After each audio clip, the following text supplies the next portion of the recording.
Yan guys, binuksan na. 4B Eagle yan guys ha. Isuzu 4B E1. Guys, updated na buusok ko yung breather saka nag-overheat 4B E1. Ito na updated yan. Yan, tatanggal na yung cylinder head. Yan. Yan guys, ito na yung ating yung 4B E1 na lumalabas ang usok sa kanyang breather at nag-overheat. Kaya ayos na.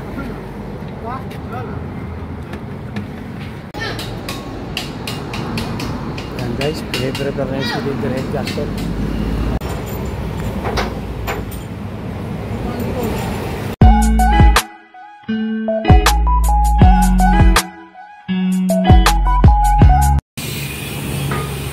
Yan guys, magandang araw sa inyo guys.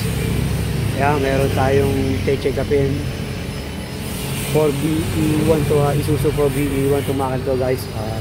Medyo nag-uusok na raw ang nito, ang kanyang breather. Titingnan ng ating mekaniko si Paolo kung bakit nag-uusok ang kanyang breather. Ang unang gagawin dito guys ay bubuksan muna yung ibabaw para ma-check up kung anong sanhi ng pag-uusok ng kanyang breather. Pero check-upin pa rin kung saan ang gagaling, kung bakit nag-uusok ng kanyang breather dito guys. Yan ang titingnan ng ating mekaniko.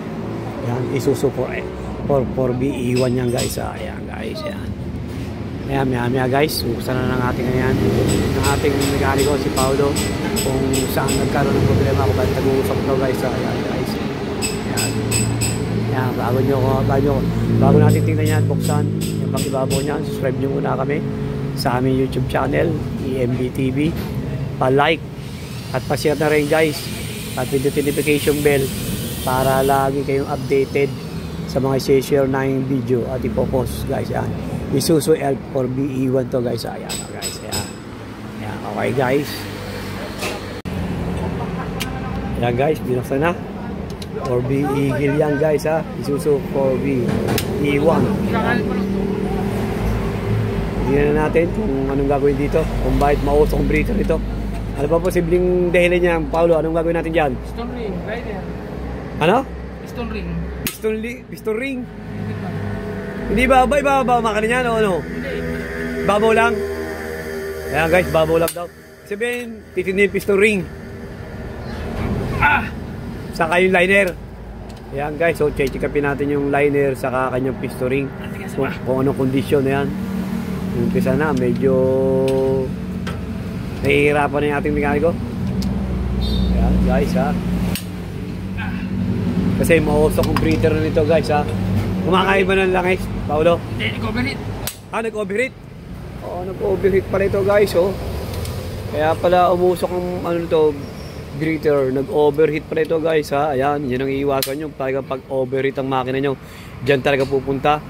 Tingnan natin kung may damage ang nito, piston ring saka kanyang liner. Ayan, hintayin natin guys. Bubuksan muna ni Boss Paolo. Mamaya i-update ko kayo. I-update ko na lang kayo pagka medyo okay na yan. Okay guys. Guys, updated na buusok ko yung breather saka nag-overheat 4B E1. Ito na updated yan. Ayan, tatanggal na yung cylinder head. Ayan. Tingnan natin kung anong problema nito. Problema dito yung liner. Liner ang kapaltan nito, Paolo. Sabi ng mekaniko natin, liner ang kapaltan. Saka piston ring. Piston ring, overheat. Nag-overheat. Ayan guys, yung updated 4B E1. Yung liner hahanap tayo na magtatanggal. Yung mga si-shop, siya magtatanggal guys. Kaya hintay-hintayin natin mga si-shop guys. Ayan. Kaya kita namin sa'yo pag tanggal na yung liner guys. Ayan guys piston ring saka liner papagtan dito guys kasi gawa na nag-overheat saka mugusok ko niya kanyang breather guys Ayan, updating niya guys mamaya. Okay guys, ito yung traffic guys. Traffic niya guys kasi nagagalit kasi doon padadaanin yung kanyang nagalit guys.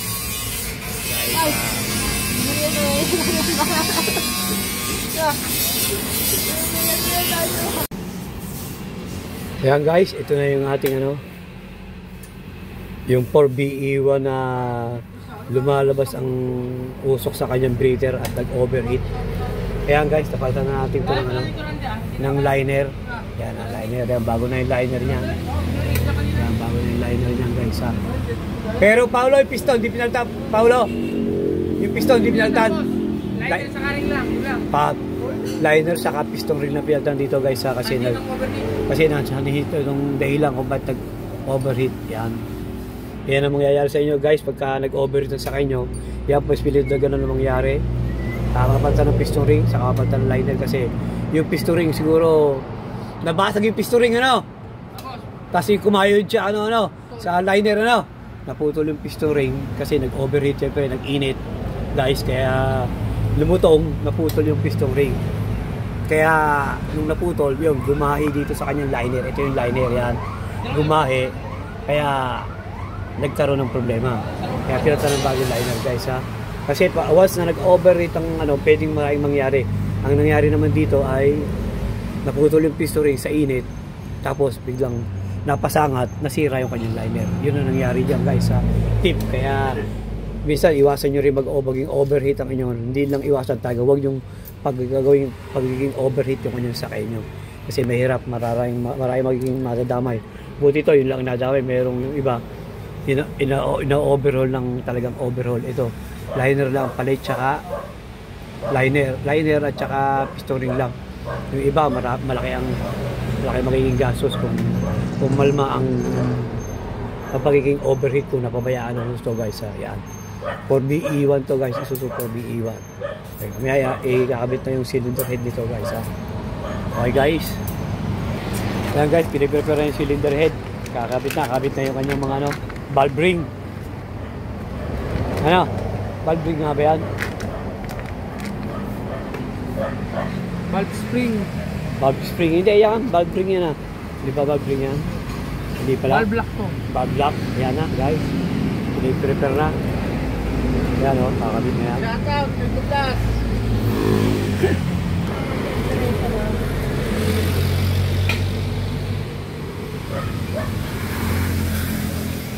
Matik yan, kada tuklap niya. Nakatali pala ng kawad yung batak mo eh. Kaya ka ba doon? Ayos na.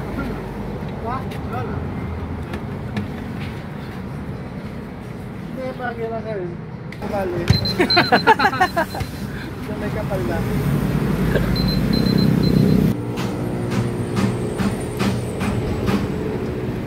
Sabi ka nagpapagawa ko sa t-shirt.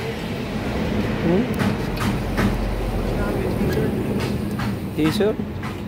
Mga boat, t-shirt. Mga mekaniko nyo. At mga RRJ lang. Yung mga pangalan ko. Hens.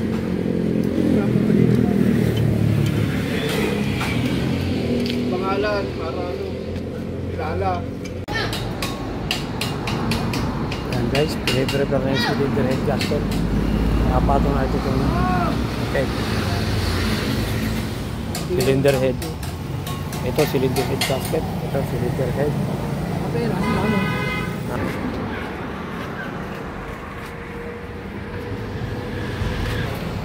Ayan guys, pinatong na yung cylinder head gasket. Papatong na rin yung cylinder head.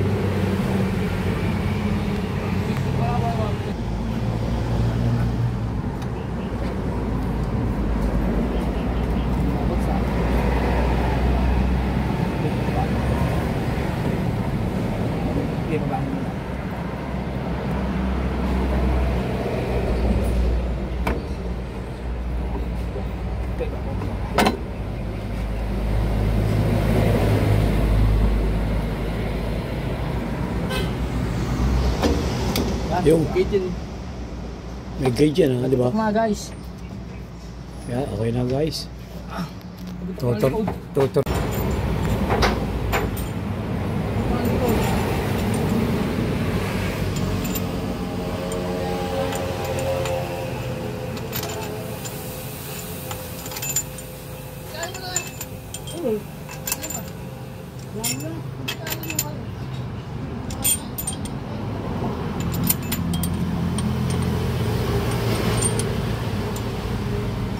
Alam mo, pag bugbog ng makina, pag lagi nabubuksan dito.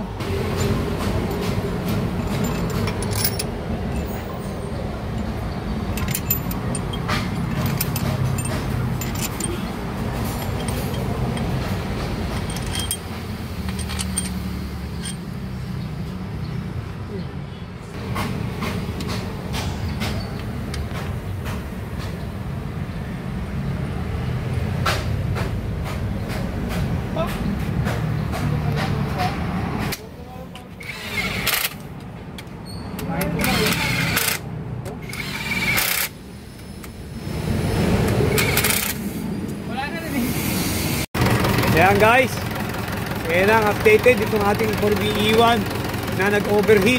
Ayan, napilatan natin ng piston ring, liner, saka cylinder head gasket. Ito yung kanyang breather, oh. Dati nag-uusok to, ngayon wala ka-usok guys. So ayan ha, ayan yung breather guys. So ayan, oh. Ayan, ayan yung ginawa ng ating mekaniko, si Boss Paulo. Ayan, umaandar na guys. So ayan ha, oh.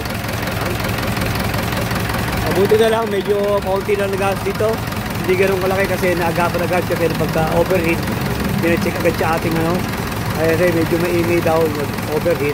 Kaya pinatingnan agad sa ating mekaniko si Paulo. Ayun, buti na lang, yun lang na-damage yung kanyang liner, piston ring lang, saka cylinder head gasket, saka langis na rin guys. Ayan, yun ang mga pinagta natin guys. Ayan, 4BE1, Isuzu 4B. Ayun, okay na yan guys ha. Ayan, kaya tip, kung yung pabayaan na nag-overheat ang sakay nyo guys, medyo lagi mag-check up ng inyong tubig para sigurado at lagi magbabaon kung malayo mga biyahe nyo guys ha. Kasi pagka nagkaganon, baka ganito rin mangyari sa inyo. Medyo kahit na maliit ang gas, bakit pa rin kasi naabot ng ano, siguro nasa 20 pa rin gas dito guys, 20 pa rin, 20k, kaya medyo malaki pa rin. Pero kung hindi ito agapan, baka umaabot ng 70 hanggang 80 kung overhauling ko lahat, kung general overhaul guys ha. Buti na lang yung pangibabaw lang. Ayan guys ha, liner, piston ring, gasket, yun lang ang pinagta, saka oil. Okay guys, ayan guys, sana kahit paano may nako yung tip o idea man lang sa mga sinayod na yung video na pag nag-overheat, yun ang pwede maging mangyari sa inyo. Kaya huwag nyo po kabayanan sa inyo guys ha. Ayan guys, sana subscribe nyo kami sa aming YouTube channel, EMB TV, pa-like at pa-share na rin guys at pindutin notification bell para lagi kayong updated sa mga share na yung video at ipopost guys. Guys, thank you for watching guys. God bless you all guys. Thank you guys. Bye bye guys.